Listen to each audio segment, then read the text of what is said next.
In this presentation, we will discuss substantive procedures.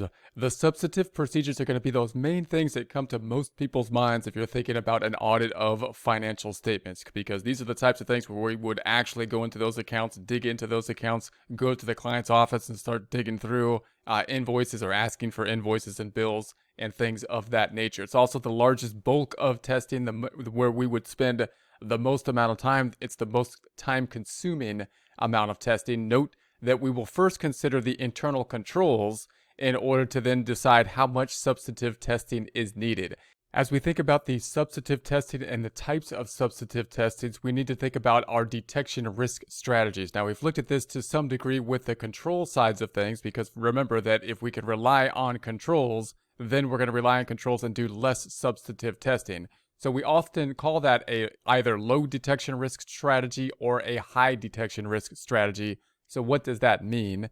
If we're going to say that something has a low detection risk strategy with regards to the substantive test, we're basically talking about substantive testing in that case. That means we've set detection risk to be low, and that means we need to do more substantive testing, meaning detection risk is the risk that our audit does not catch a material misstatement.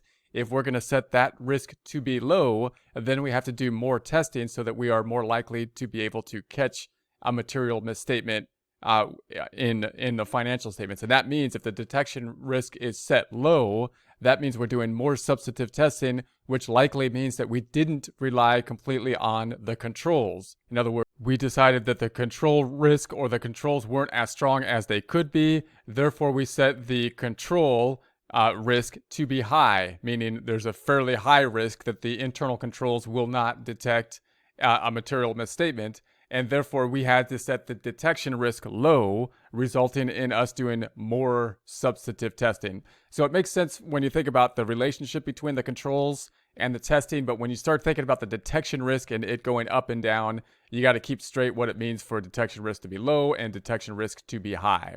So given this, we're going to say the nature then: audit test for every significant audit assertion using these kinds of audit tests. So what we're going to do basically, if we have a low detection risk, we have to do a lot of testing. So we're going to do audit tests for every significant audit assertion because we need to be more thorough with it. So we'll have physical examination, review of internal documents, we'll have confirmations and reperformance, the extent, testing of significant accounts and transactions. And recall that this is going to be, of course, more extensive given the fact that we set a low detection risk.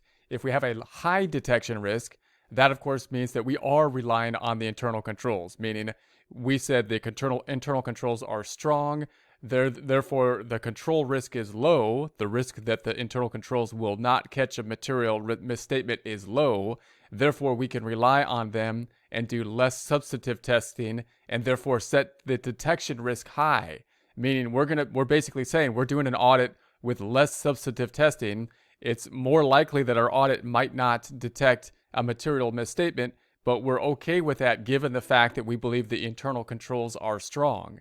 So we're going to set the detection risk high, meaning we're doing less substantive testing, and it's more likely then, if we do less substantive testing, that our substantive tests will not be able to catch a material misstatement, but our overall audit average for the audit risk will be okay given the fact that the internal controls are being relied on. So with a high detection risk strategy, the nature, corroborative audit tests using these types of tests, we're going to have still physical examination, analytical procedures, substantive tests of transactions and balances.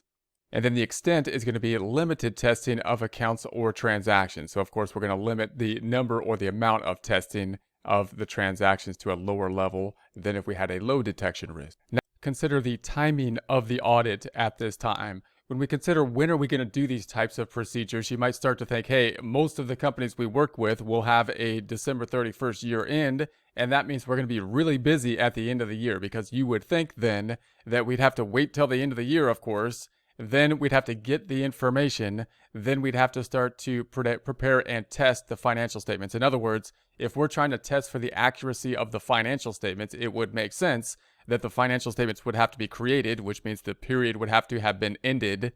Then they would have to put together the financial statements and give them to us. where we can then take that data and review that information at that time, sometime after the year end. So given that that's typically the way we would think about things, which means the year-end process is very busy. Of course, it is very busy in a CPA or a public accounting firm. However, there are types of things we might be able to be doing in the interim. And that's what we want to think about all the time when we do the audit. We want to see how can we plan this thing to be as efficient as possible. And to be as efficient as possible, we would like to see what types of things we can do in the interim and what types of things we have to do at the year end, so that we can basically utilize the entire year as well as possible and save that valuable time, which is going to be at the year end as much as possible. Now, note as we do this, of course, if we're talking about important stuff or we're talking about things that are going to be more risky, then we have to wait till the year end because we want to test the entire year.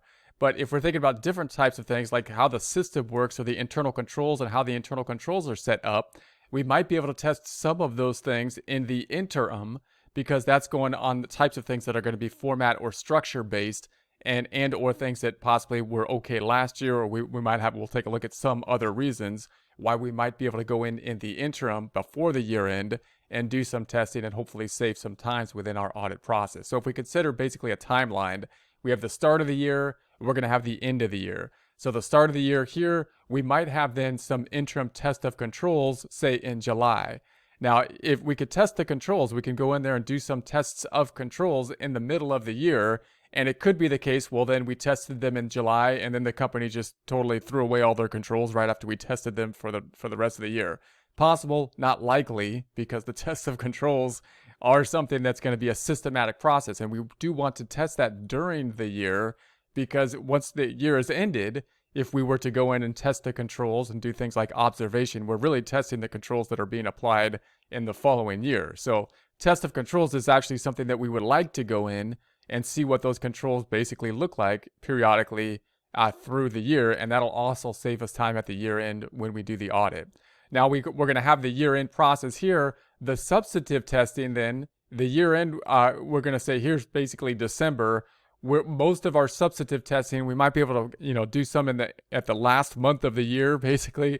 And then, of course, at the year end, and then sometime in January is when we're actually going to have the full GL that's going to be set up, because the company is going to say, yeah, the year's over, but I haven't finalized all the books yet. I'm not ready to have everything finalized for the audit at that point. So we can do some testing closer to the year end, and the testing that we do closer to the year end, we're usually more comfortable with because we have more information, more of the year to test.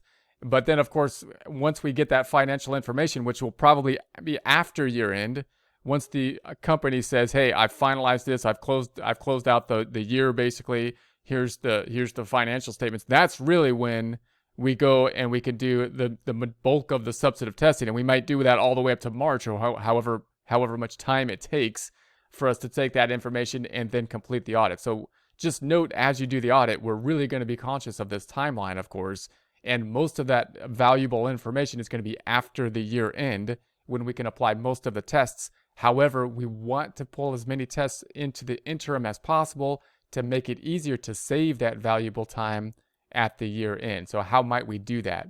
Well, the interim test of controls could think, so if we're doing tests of controls within the year then, as opposed to at the end of the year, the interim test of controls, assertion being tested is less significant. So if we have an assertion that we don't think is the highest significant assertion, we might do it in the interim, because we still want to test it, but it's not the most important thing. And if it is, then we would want to do it at the year end, because we want to basically test the entire year on the really important things. Control has been effective in the prior years. So if we've audited before and we've said, hey, this control is pretty effective, we don't see any change in this control, and so therefore we see fairly consistent control here, let's go in and test it in the middle of the year, and that might be an efficient way to go. Efficient use of staff time, so it could, and we always are looking at the efficient use of our staff time. Interim substantive procedures, so these are the substantive procedures, which you might think is a little bit more difficult oftentimes to do the interim testing of the substantive procedures, to go actually in there and test accounts. But we can do that to some degree, of course. It's just that we might have to go in and do the testing at the middle of the year, because we only tested half the year, and we'll have to go back in and probably do more testing at year end at that time too. So we could test things in terms of substantive testing, which is basically the groundwork or the bulk of the testing. After we think about the internal controls, how much substantive testing will we need? By testing the control environment, we can the reason for substantive procedures. We can consider what type of reasoning there is for substantive procedures and think about those types of aspects with relation to substantive testing. Assess of material misstatement, nature of transactions or balances, and relevant assertions. What's the nature of the transaction and assertions? Ability of auditor to perform appropriate procedures for the remaining period.